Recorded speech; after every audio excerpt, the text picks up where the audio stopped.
Hello students, कैसे हो आप। मुझे उम्मीद है आप सही होगे सब और पेपर की तैयारी कर रहे होगे, एग्ज़ाम आने वाले हैं। तो आज मैं करवाऊंगी आपको एक्सरसाइज 3.4 का फोर्थ सम। ये 3 सम हमारे लेफ्ट हैं जो इस वीडियो में मैं बना दूंगी, समझा दूंगी आपको। फोर्थ सम में हमारा name the quadrilaterals whose diagonals, ठीक है। क्वाड्रिलेटर जिसके डायगनल दिए हुए हैं, bisect each other, are perpendicular bisectors of each other and are equal. तो इसको बताना है हमने, ठीक है। इसको मैंने कॉपी पे लिख लिया है, बाइसेक्ट ईच अदर, ठीक है। तो कोऑर्डिनेटर के नाम बतानी है जिसमें ये सब होता है, ठीक है। यहाँ पे मैं आंसर लिख रही हूँ, तो यहाँ पे मैं आपको बना के दिखाती हूँ, फिगर बना देती हूँ। ये हमारा पैरेललोग्राम, ठीक है। जो पैरेललोग्राम होता है ना बच्चों, इसके डायगोनल भी आपस में क्या करते हैं, बाइसेक्ट ईच अदर, ठीक है। ये दोनों आपस में काटते हैं एक पॉइंट पे, ठीक है। और स्क्वायर में भी, ये स्क्वायर है हमारा, इसके डायगोनल्स भी क्या होंगे, बाइसेक्ट ईच अदर। बाइसेक्ट का मतलब होता है जो दो डायगोनल्स होते हैं वो एक पॉइंट पे आपस पे कटे, ठीक है।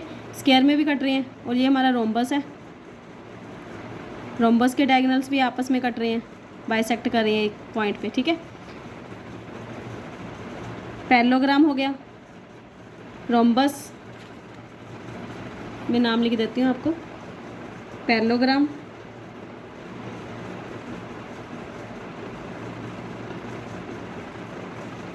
रोम्बस, और ये हमारा स्क्वायर, और एक आ जाएगा हमारा रेक्टेंगल। ये हमारा रेक्टेंगल है, ठीक है। इसके डायगोनल्स बनाओ, ये भी आपस में बाइसेक्ट कर रहे हैं, आपस में काट रहे हैं एक दूसरे को। तो एक आ गया हमारा रेक्टेंगल, ठीक है। ये तो हो गए हमारे जो बाइसेक्ट कर रहे हैं। और सेकंड पार्ट में हमारा are perpendicular bisector of each other. इसका क्या मतलब है, जो मतलब आपस में 90 डिग्री का एंगल बनाते हो। उसमें आ जाएगा हमारा एक तो स्क्वायर आ जाएगा और एक रोम्बस, क्योंकि इसमें क्या होता है, ये आपस में परपेंडिकुलर होते हैं, ठीक है। चारों 90 डिग्री का ही एंगल बनाते हैं। ध्यान से देखोगे आपको पता भी लग जाएगा। ये पैरेललोग्राम थोड़ा सा ऐसा ही टेढ़ा सा होता है, तो इसमें ये 90 डिग्री के एंगल नहीं बनते और ना इसमें बनते पैरेललोग्राम में। तो इसका सेकंड का आंसर आ जाएगा हमारा स्क्वायर एंड रोम्बस, ठीक है। दो आ जाएंगे इसके, स्क्वायर एंड रोम्बस। और थर्ड में हमारा आर इक्वल, ठीक है। इसमें पूछ रहे हैं कि जो इसके कि डायगोनल्स जो हैं किसके इक्वल होते हैं, ठीक है। एक तो बच्चों जैसे हमारा स्क्वायर है, ठीक है। इसके डायगोनल्स क्या होंगे, आपस में इक्वल होंगे। जितना जैसे 5 सेंटीमीटर है तो ये भी 5 सेंटीमीटर होएगा, ठीक है। और एक आ जाता है रेक्टेंगल के, ये हमारी रेक्टेंगुलर है, ठीक है। इसका डायगोनल्स होगा जैसे ये 10 सेंटीमीटर माना, और ये हमारा, ये आपस में क्या होएगा, आपस में क्या होएगा, इक्वल होएगा इसके, ठीक है। तो आंसर में आ जाएगा एक स्क्वायर एंड रेक्टेंगुलर,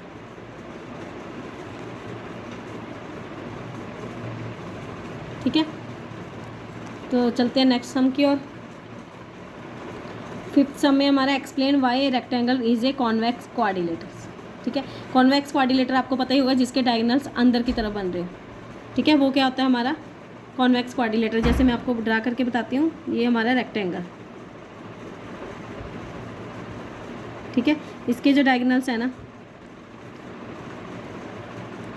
ये अंदर की तरफ बन रहे हैं, तो ये क्या है हमारा कॉन्वेक्स क्वाड्रिलेटर। और कॉनकेव में क्या होता है,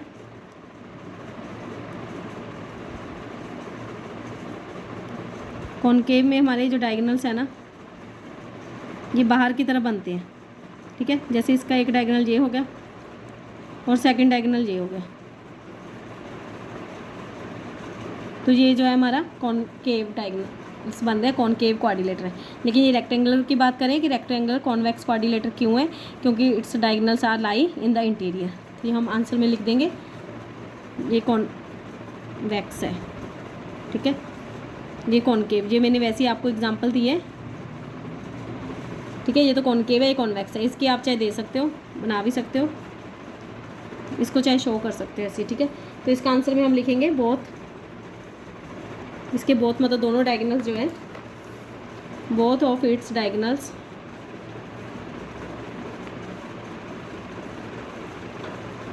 लाई in its interior,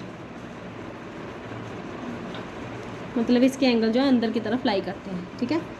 diagonals are lie in the interior so it's is a convex coordinate. 6 sum को देखो, A B C is a right angle triangle, A B C, ठीक है। ए बी सी ये हमारी क्या है, राइट एंगल ट्रायंगल है, ठीक है। ये पार्ट छोड़ दो अभी, ये इन्होंने बाद में एक्सटेंड किया है। ए बी सी हमारा एक ट्रायंगल है जिसमें ओ क्या है, मिड पॉइंट है, mid point of the side opposites of to the right angle, ठीक है। ये एक राइट एंगल ट्रायंगल है जिसमें ये 90 डिग्री का है। Explain why O is a equal distance from A B and C, ये हमने बताना है कि ओ ए, ओ सी और ओ बी इक्वल है, ठीक है। ये फाइंड करना है। अब ब्रैकेट में ये कह रहा है the dotted lines are drawn, ये डॉटेड लाइंस इन्होंने ड्रा कर दी additionally to help you, help के लिए, क्योंकि डॉटेड लाइन ड्रा करने से क्या होगा बच्चों, अब हम इसको एक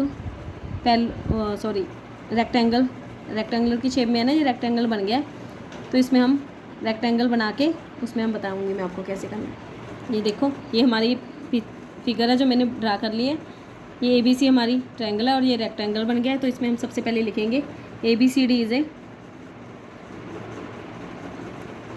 रेक्टेंगल, ठीक है। ये हमारी रेक्टेंगल बन गई है। रेक्टेंगल में क्या होता है, ऊपर भी मैंने कराया, रेक्टेंगल में डायगोनल्स क्या होते हैं, आपस में इक्वल होते हैं, ठीक है। In rectangle A B C D diagonals are equal in length, ठीक है। ये इसके डायगोनल्स क्या है, आपस में इक्वल है, इक्वल लेंथ। तो डायगोनल्स और भी करा है हमने, डायगोनल्स क्या करते हैं, आपस में बाइसेक्ट करते हैं each other, diagonals are bisect each other in equal parts, ठीक है। और आपस में इक्वल पार्ट्स में डिवाइड करते हैं आपस में। तो क्या हो जाएगा हमारे ये डायगोनल जो है, जैसे ए सी इक्वल बी डी, ये इसके डायगोनल है ए सी इक्वल बी डी, ठीक है। ये आपस में क्या है, दोनों इक्वल हो गए हैं डायगोनल्स, ठीक है। तो इनका हाफ भी क्या हो जाएगा, इक्वल हो जाएगा, ए सी और हाफ बी डी, ठीक है। ए सी इक्वल है बी डी है तो इनका हाफ भी क्या होएगा, इक्वल हो जाएगा, ए सी का हाफ और बी डी का हाफ। तो इनका हाफ क्या है, ए सी का हाफ ओ ए और बी डी का ओ बी, ठीक है।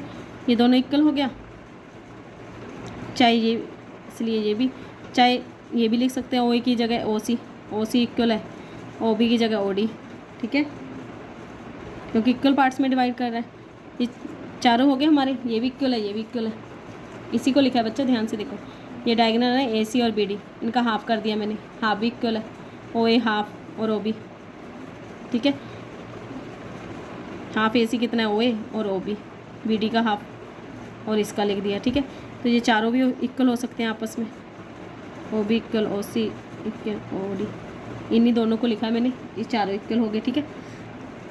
तो अब हम क्या लिख सकते हैं इसमें, जो क्वेश्चन में पूछा गया, explain why O is a equal distance from A and B, ये चारों इक्वल है तो इसलिए ओ इज़, वही जो क्वेश्चन में लाइन है वही लिख रही हूँ मैं, ओ इज़ इक्वल डिस्टेंस, जो हमने इन्होंने क्वेश्चन पूछा है वो हमारा आ गया, equal distance from A B and C, ठीक है। तो वो जो है हमारा इक्वल डिस्टेंस पे है, ठीक है बच्चों। ये तो मेरा फर्स्ट तरीका था आपको करवाने का इस सम को, क्योंकि इसमें दिया हुआ है इन्होंने A B C D is a rectangle मैंने शो किया, क्योंकि 90 डिग्री का एंगल बोल रहे हैं ना। पिछले सम में हमने देखा था, ये देखो ध्यान से, कि रेक्टेंगल भी हमारे बाइसेक्ट ईच अदर जहाँ पे होता है, रेक्टेंगल भी और पैरेललोग्राम भी है, ठीक है। तो हम इसको पैरेललोग्राम भी बना के शो कर सकते हैं कि जो हमारी ये फिगर है एक पैरेललोग्राम भी हो सकती है। ठीक है, पैरेललोग्राम में क्या होता है, ऑपोजिट साइड्स क्या होती हैं इसकी पैरेलल होती हैं। ठीक है, इस तरीके से भी कर सकते हैं हम, क्योंकि हम ये गिवन नहीं है यहाँ पे कि ये रेक्टेंगल है कि पैरेललोग्राम है। इन्होंने ओनली ये बोला है कि डायगोनल्स जो है इसके बाइसेक्ट कर रही हैं ईच अदर। ये करके मैंने करवाया। ठीक है, 90 डिग्री का बोल रहे हैं कि एंगल जो है इसके 90 डिग्री है। तो दूसरा तरीका है मेरा इसी सम को करवाने का, बताती हूँ मैं आपको। इसमें हम लिख सकते हैं कि ABCD इज़ अ पैरेललोग्राम। ठीक है, ये क्या है, एक पैरेललोग्राम है, इसको ऐसे भी लिख सकती हूँ पैरेललोग्राम। ठीक है, पैरेललोग्राम है तो इसकी जड़ी साइड्स हैं, ये देखो AB पैरेलल DC और AD पैरेलल BC। ये भी लिख सकते हैं हम कि AD पैरेलल BC और AB पैरेलल DC। ठीक है, ये दोनों पैरेलल हो गए आपस में, तो हम लिख सकते हैं 100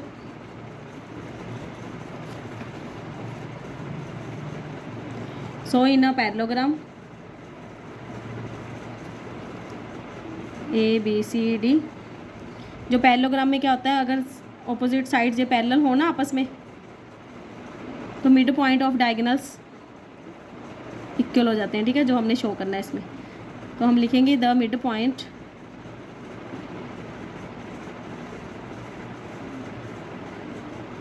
of diagonals AC is O। ठीक है, जो ये डायगोनल है ना AC का, अगर ये पैरेललोग्राम हो गई है, ठीक है, तो इसका डायगोनल का मिड AC का मिड पॉइंट क्या है हमारा, O। तो ये आ जाएगा हमारा आंसर। ठीक है, इस तरीके से भी कर सकते हैं हम। मैथ के सम को करने के ना बच्चों को कई तरीके होते हैं, आप किसी भी वे से कर लो, सम आपका गलत नहीं होगा, बस स्टेप सही होने चाहिए आपके। यहाँ पे हमने पैरेललोग्राम बना दिया, वहाँ पे रेक्टेंगल करके शो किया था, तो रेक्टेंगल भी शो कर सकते हो आप, पैरेललोग्राम भी शो कर सकते हो। ठीक है, जो जो इसकी प्रॉपर्टीज़ दी हुई हैं, जैसे मर्जी कर लो, सम आपका सही जाएगा। ठीक है, ओके बच्चों, फिर मिलते हैं हमारी नेक्स्ट वीडियो में। ये एक्सरसाइज 3.4 हमारी कंप्लीट होती है, तो मिलेंगे हम अपनी नेक्स्ट वीडियो में चैप्टर 4 में। अगर किसी को कोई डाउट है तो आप कमेंट बॉक्स में पूछ सकते हैं। अगर चैनल पर नए हैं तो प्लीज़ सब्सक्राइब करें, लाइक करें, शेयर करें। ओके बाय बच्चों।